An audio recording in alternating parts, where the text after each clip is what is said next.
March 18th, 2025. Coming to you once again from northern Israel. And the plan to annex Gaza by the IDF in Israel is picking up speed, picking up momentum, picking up voices, people who are talked about and heard about far more than me even. Would you believe that?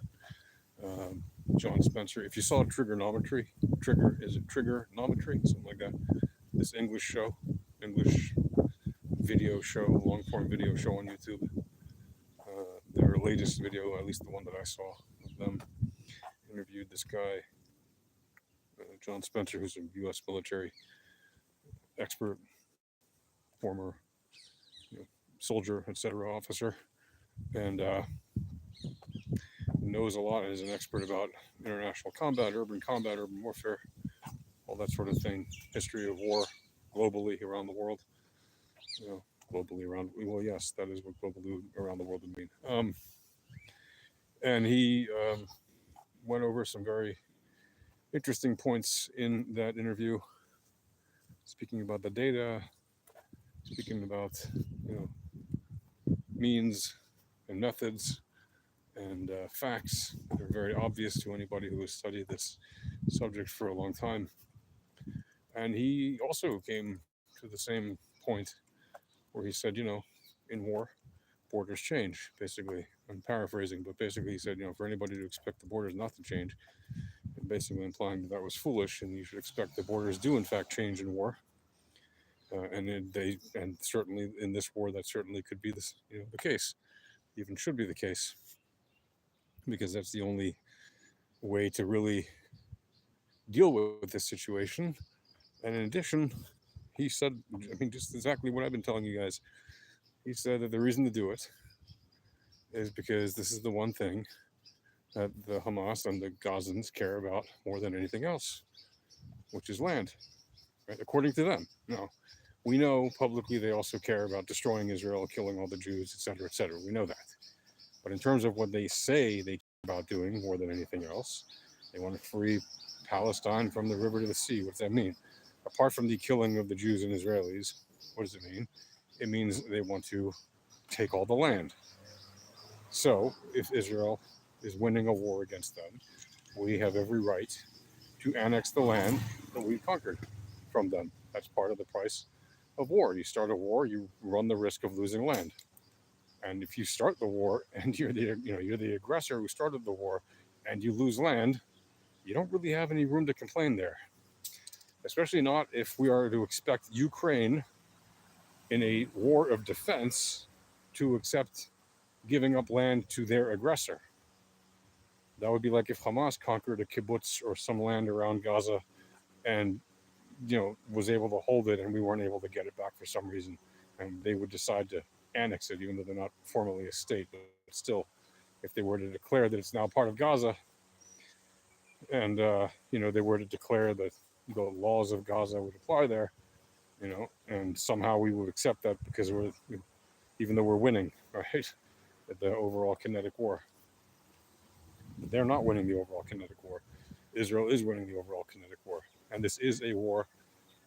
You got to remember, this is a war not just against Hamas. It is a war, Israel versus Gaza. And yes, technically speaking, the enemy is Hamas and the PIJ and every other terrorist group you can mention, and also a lot of civilians who participated in October 7th. And you have to remember that on October 7th, more civilians participated in the terrorist attack. So they were combatant civilians. They were not non-combatants. They literally crossed the border with the intention to attack and do all the horrible things that they did on October 7th. And those are civilians, right? They were combatants. They were just not affiliated officially with any particular group. And more of them crossed the border than actual members of Hamas and the PIJ and other terrorist factions. And then that includes the UN and the UNRWA, who directly participated in attacks on video. And when people say, oh, this is a small number, No, it wasn't such a small number. And they also held hostages in their homes as Hamas nicks and UN employees. So no, the UN is not free and clear of the atrocities which they participated in. As far as I'm concerned, the UN is literally a terrorist organization that needs to be dismantled at this point. For decades, I was a proponent of the UN being a necessary organization, thinking, yes, it's good, overall, it's beneficial, etc. But increasingly over the last couple of decades, really since the late 90s, it has been eminently clear that they were incapable of holding the dictators at bay, up the power of the UN to the dictators and the other bad guys. And so now the UN is nothing more than a soapbox for dictators and literally a terrorist organization that participates directly in terrorist attacks. And yes, there are still good countries who are members of it, and technically they still hold the veto power, but increasingly their veto power is less and less significant because the UN itself participates in criminal acts. So when the organization itself is doing things that even the veto power countries are against, what difference does it make if those countries have veto power? The organization that they fund is still committing those atrocities or participating in those atrocities, literally. They participated on October 7th. They participated in keeping hostages in their homes and probably still do. They participated in starving the Gazans by aiding and abetting Hamas with letting them steal the food right under their faces, right in front of them, and hiding it in UN warehouses or warehouses guarded by UN soldiers or UN warehouses guarded by Hamas soldiers. Either way, it doesn't matter. Or Hamas soldiers guarded by UN soldiers. It doesn't matter. Hamas warehouses guarded by UN soldiers. Either way, whatever the formula for that, right? They are intertwined. They are literally joined at the hip, so to speak. Hello there. I see you. Um, so yes, the plan to annex the depopulated parts of Gaza is gaining steam. As I told you guys, when I published this idea, I said, look, I know it sounds radical, but it's not. This is a normal thing in war. Right? Nations go to war, and nations take land in war. That is one of the consequences of war. And not only do they take land, they annex that land, and they change the borders.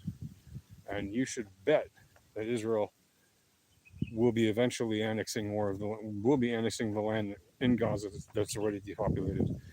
Even if it doesn't happen now or tomorrow or this week or next month or next year, it is very likely going to happen.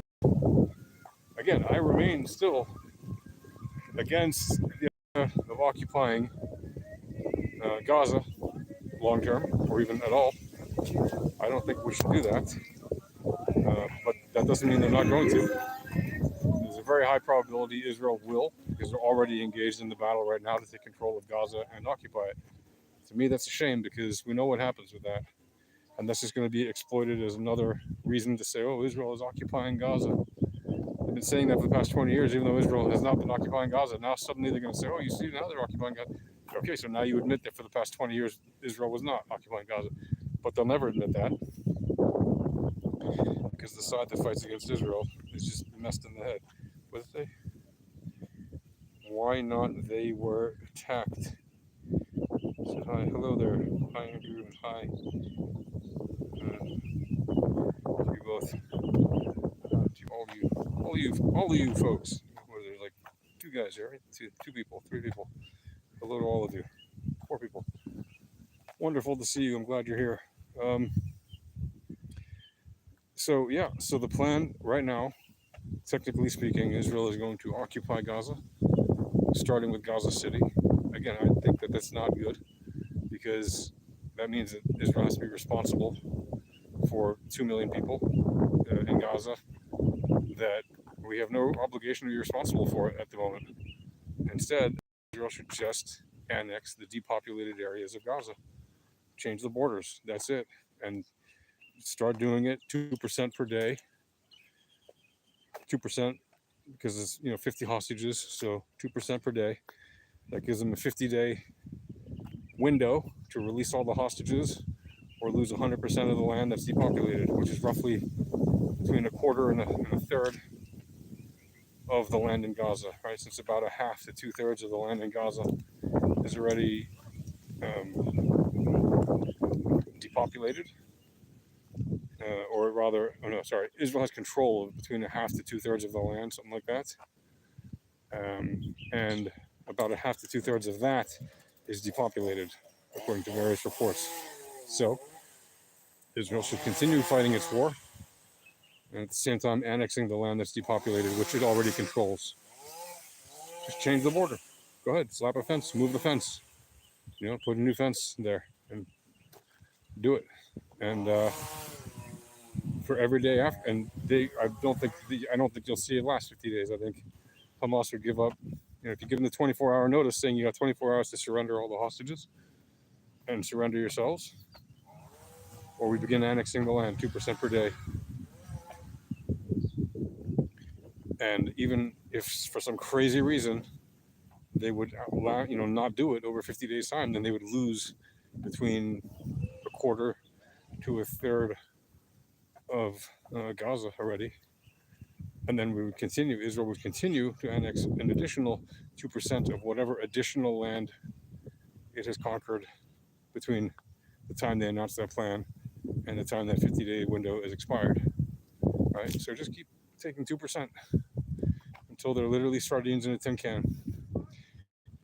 And if they don't want to, if they refuse to release the hostages and surrender power, let them, let them box themselves into a shoebox for all I care and lose that land.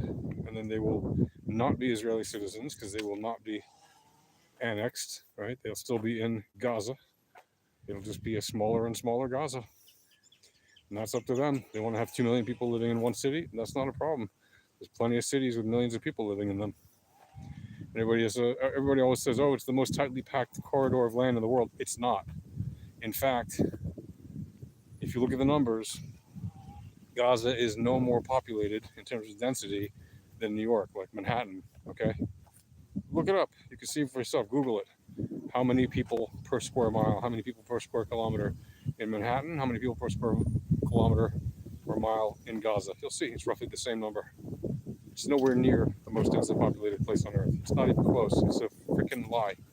The media loves to tell that lie, and even influencers, even pro-Israel influencers, repeat that lie over and over again. Part of the reason they repeat that lie is to say, well, look, it's a very complicated place to fight in.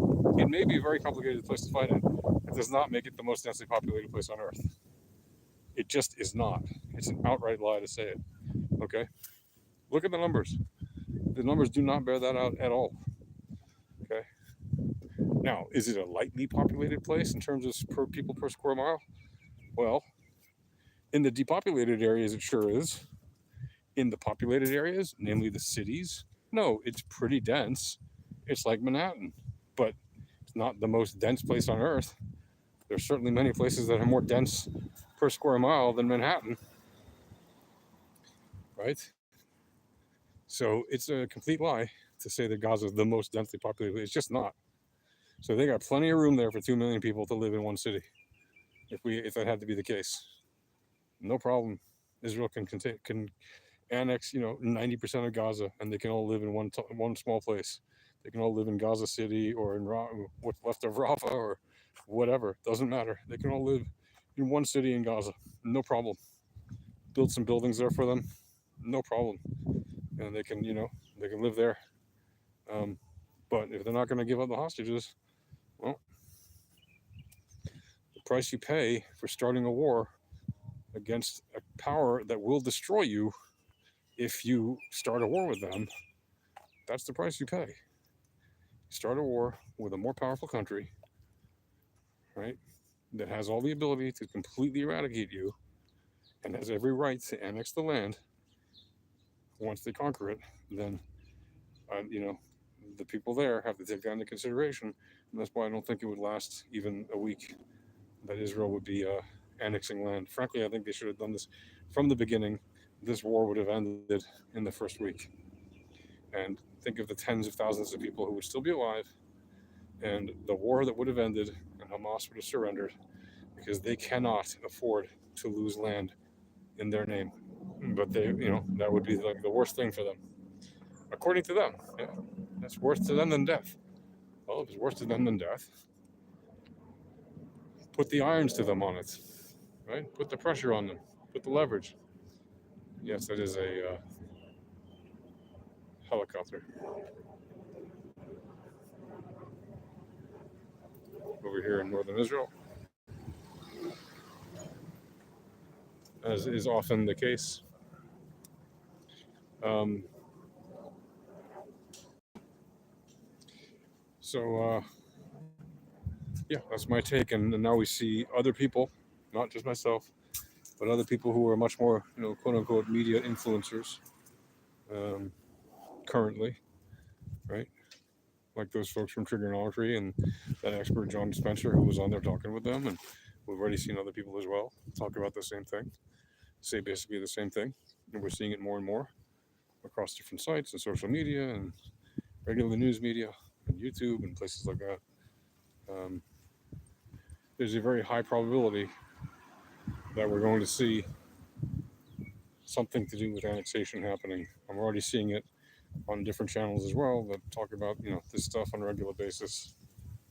Um, so yeah, this is the FO part of FAFO for the people in Gaza.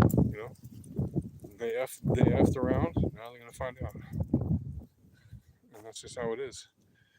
And I pray that the hostages come back safe and sound, the living ones, and that even the dead ones come back, so that we can are brought back, so that we can give their families the closure they deserve. But in the meantime, in the meantime, I also hope and pray that Israel will actually annex the land that it occupies already, while it continues to prosecute the war. Because we shouldn't occupy that land. We should, when it's depopulated, we should annex it, take control of it, and end this war as quickly as possible. Stop as quickly as possible. Stop the bloodshed as quickly as possible. Secure Israel with more land, as much as the case will be. Yeah, exactly. Next time, don't invade. Hi, Texas. Hello, Texas. Yeah, exactly. Hamas. Next time, don't invade. So, I gotta get going, folks. I'll talk to you guys later. Peace.